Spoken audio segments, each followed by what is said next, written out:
Hey guys, what's up? Got another video tutorial for you guys today. Today it is over the sword. I know I've already got another video covering swords. This one's quite a bit more in depth, and yeah, also covers crossguard and the pommel. So yeah, let's get to it. Alright guys, we're going to get to it. Now with the templates on the sword, there's actually not much to it. It's actually just these three parts. This one is the tip of the blade for you to get the proper shape and use a yardstick. This is the same width of a yardstick. The reason why I just have this tip here is so that way you can actually adjust this to make it whatever length you want. And then you have the pommel here, goes here at the bottom of the handle, and then the crossguard. And you'll flip this piece over to make it one piece. And once you get your tip piece traced onto your yardstick, you go ahead and cut that out with a Dremel or table saw or whatever you've got to cut it out. And then we're going to use this for the actual template of the foam part of it. All right, so here I am laying down the yardstick onto my 5mm foam. And I'm getting it close to the edge, but not all the way to the edge, because these foam sheets are not always cut exactly straight. So it is very important that you get your foam the exact same width as your ruler, or as your yardstick. So you trace this whole thing, and my entire blade, my entire sword, as far as on the yardstick goes, is about 32 inches in length. Now there will be some additional length added closer to the end whenever we glue on the triangle dowels. That will add a little bit to the end.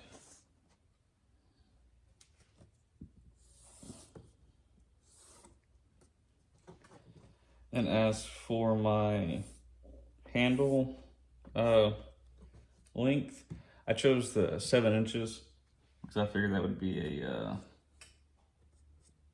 good enough hand size. So that way it's bigger than your palm, but you still have a little bit of torque width on each side. And so I'm gonna go ahead and mark the 7 inches on this,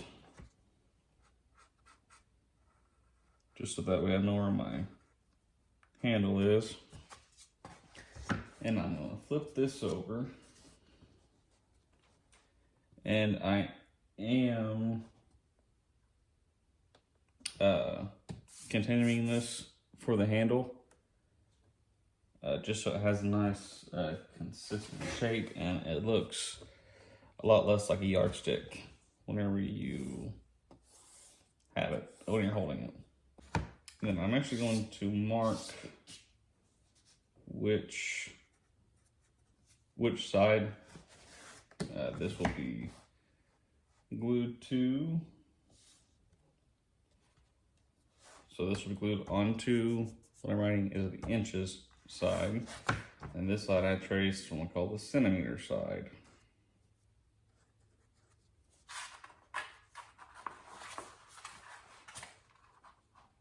There we go. Alright, I'm gonna get these cut out. It will be all straight cuts for these, and then we'll get them glued on. Alright, and then just like that, you should have these two foam sword pieces. And now we will apply some heat to get these things laying just as flat and as straight as we can. And then we will glue them onto the yardstick. Alright, and now that the glue is dried to a tack, I'm going to go ahead and apply the foam to the yardstick. You can tell I went ahead and added a center line to the foam, just to the length of the blade. And you will see why I did that here directly. So when you're lining it up, make sure that your points are even, and try to keep it flush on the sides all the way down.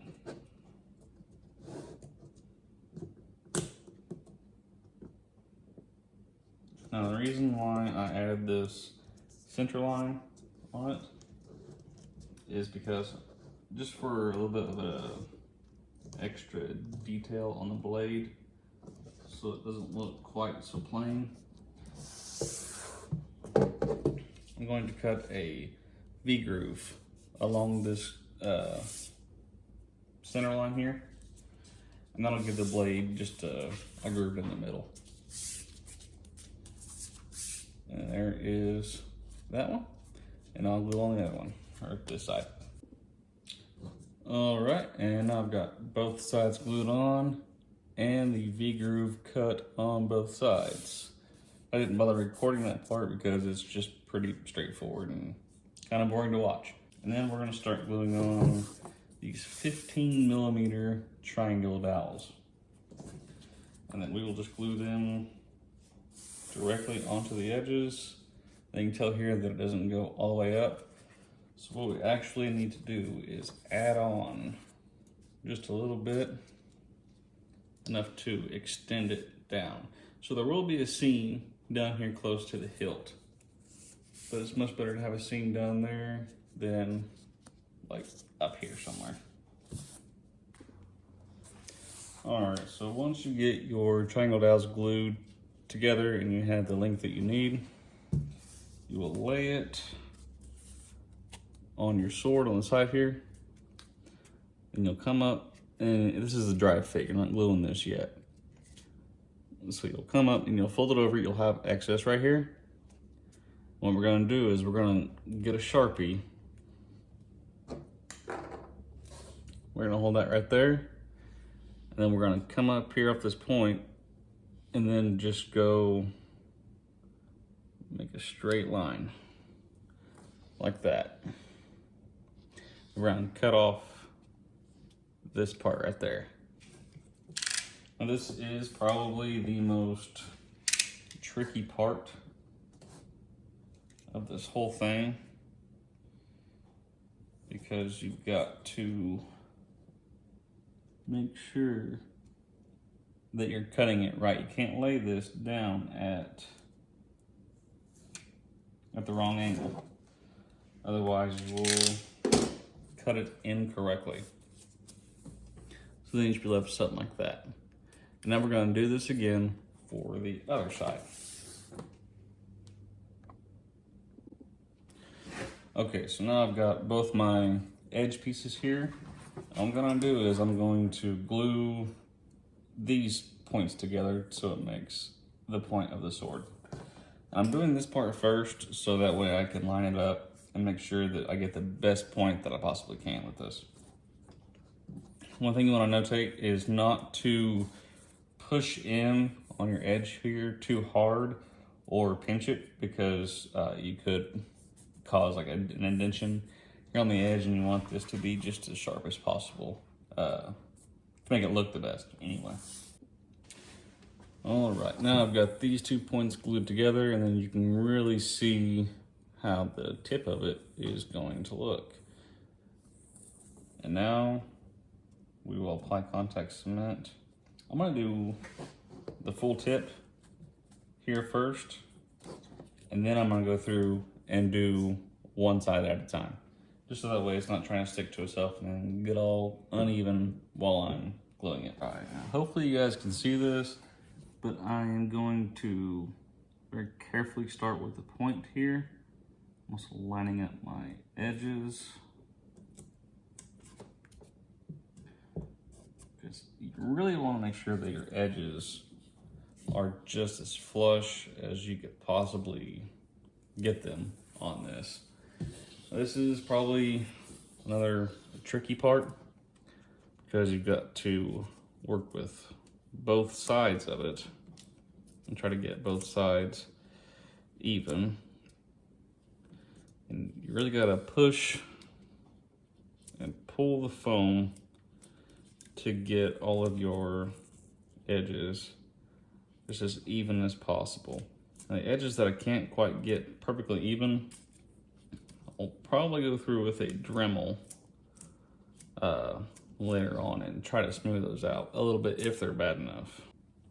So if you're doing this, I would highly suggest trying to find a ruler that is as close to 5mm thick as possible, just so that way you've got 2 layers of 5mm foam, 1 5mm yardstick, and then of course 15mm triangle dowel, just so that way it lays down easier for you. And in hindsight, it might have been a little bit easier just to do one side at a time, so you could lay it flat on the table and work both edges while looking at it from the top view. But either way. Then of course you can pull this while you're gluing it to give it a nice tight streamline look. And of course, like I said earlier, I'm gonna do this one side at a time, and then I'll go ahead and do that. All right, and then there is the blade all put together. An easy peasy con safe sword. Now you can tell I've got some pretty bad seams right there, just because where the size difference of the 15mm triangle dowel and then the width of the actual blade is a little bit different. So I'm going to take my Dremel with the stone bit and go through and then just Dremel this edge to smooth it all down and get it looking all nice and smooth. And then we'll cover the handle and the crossguard. All right, and here you can see I've already got the crossguard cut out for this. You cut out 2 of these, you'll flip it over, and there's also V-groove undercuts. Put a V-groove undercut along the center where you flip it, as well as these 2 lines coming out to the side here. And then you apply your glue inside, and then you just squeeze it closed. And what that does is it gives it a nice bevel right there. And of course, once you glue these onto the sword, it'll be more out flat like that. And it has a nice 3-dimensional look onto both of them.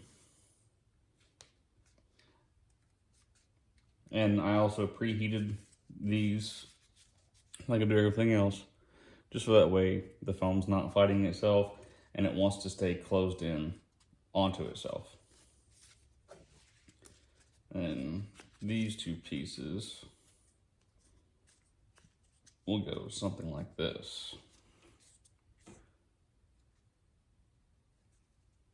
And then I'll probably go through with a Dremel once it is glued onto the sword or something, and kind of smooth out these seam lines and make it a little bit better. It'll work out best if you line up the bottom of it with where your blade actually stops right there.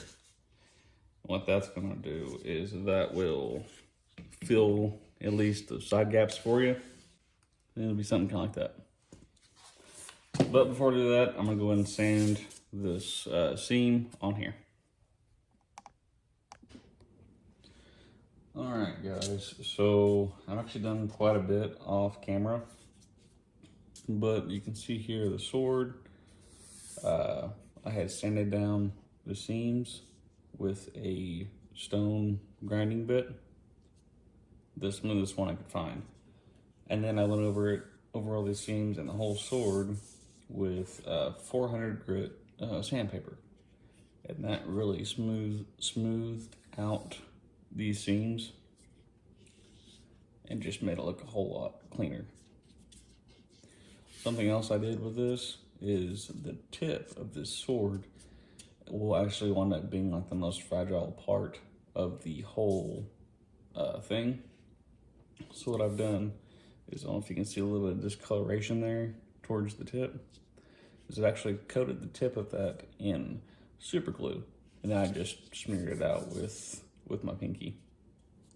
And then of course let it dry, and I went over it lightly again with some more 400 grit sandpaper, just kind of smooth it out. And now onto the pommel piece. As you can tell, it's finished now.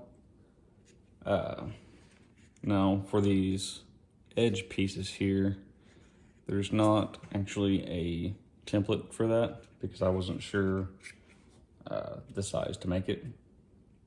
But what I wound up going with was across here was 27 or 28 millimeters, or just a little over 2.5 centimeters for the width there. And then of course I laid down this piece to get the height.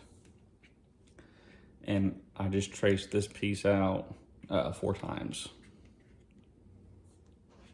And in doing that, I don't know if you can tell here, I've marked which angle cuts to make. Now your top on all of these will be just a flat cut, just a straight cut. But your other 3 sides will be an inward angled cut. And it's that way on all 4 of these little squares. Now what I did on for the bottom one, well, back up here. I made 1 square, traced it out onto foam. And then once I cut it out, I used it as a guide, as a template to create the other ones. Now when it comes to these bottom ones, when I traced this one, or I want to cut it out, of course there's the Sharpie line. You cut on the inside of the Sharpie line to get an accurate cut. But on the bottom here, I actually cut on the outside of the Sharpie line. Just that way it gave me just a little bit more foam to work with here on the bottom. And I was able to close up that bottom nicely, just to have a little bit of extra. Then of course I went over all the seams with it, and the top here with the same stone grinding bit from my Dremel. And then for this cross guard, as you can tell, it is obviously put together as well. Now I laid it onto the sword to figure out the width of my blade and where to glue it to. Because I'm going to paint all these separately, which is why they're not attached to the sword yet. So once I figured out where the blade stopped, I glued it, which was like right about here. You can see the opening right there.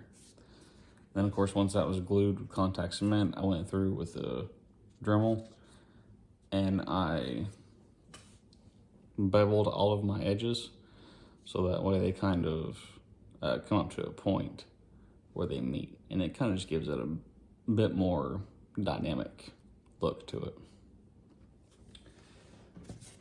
And then what I'm going to do next is I'm actually going to go ahead and Plastidip the blade as well as cross guard and pommel, and then I'm going to go ahead and paint the blade silver just so that I don't have to worry about taping off anything or masking anything for overspray. And I'm going to paint the cross guard and the pommel gold. And I'm also going to wrap the handle with some leather that I've got laying around.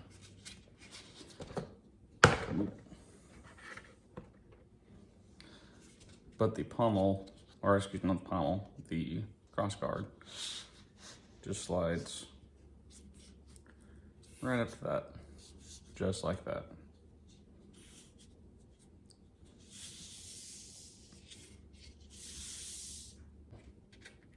It just slides on like that. Now the reason why I went with a slightly larger width on the pommel than the 15 millimeter is because I did it to account for the leather wrapping that will be on here. Just so that way it'll still have a nice snug fit and won't be too small. But yeah, I'm gonna go and get all that done, and then we'll see it when it's done. All right, here you can see that the sword is complete. Got the pommel and the crossguard painted and the leather wrapped around the handle. Wrapped the leather around the handle. I only glued it once up here and then once down here where it ended. Once the leather was wrapped on there, I just slid the crossguard on and glued it in place around the edges and around the points here at the bottom. And then I slid the pommel on and glued it in place. Yep, that's all there is to it. You can also see here that I went ahead and painted this little section gold to kind of blend in with crossguard. If you wanted to, you could take some foam clay or some quick seal and fill up that area right there, so that way those seams are not as noticeable. But I mean, it's the bottom of the sword, so I mean, it's not really gonna be seen, especially if your hand's gonna be over it most of the time anyway. Well, yeah, that's all there is to it. Well, alright guys, that does it for this video. I want to thank you guys so much for watching. If you guys found this video helpful, let me know, comment below. I'd love to see your feedback. So yeah, that's basically all it is. That's all it takes to make a good con safe sword. You guys have a great one.